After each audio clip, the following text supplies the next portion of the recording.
La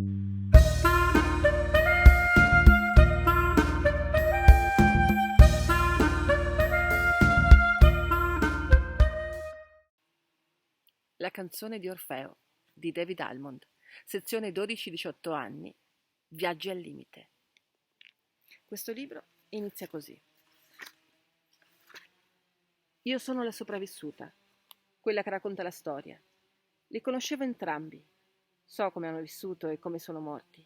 Non è passato molto tempo da allora. Sono giovane come loro. Come loro? Si può? Si può ancora dire giovane di chi non è più? Ma non ho tempo per badare a queste cose. Devo lasciare uscire questa storia e vivere la mia vita. La racconterò rapida e schietta per sbarazzarmene. Presto, adesso che l'oscurità si addensa sul nord glaciale e le stelle scintillano aspre da lassù. Concluderò prima che si sia fatto giorno. Riporterò nel mondo la mia amica per un'ultima notte e poi la lascerò andare via per sempre. Seguitemi.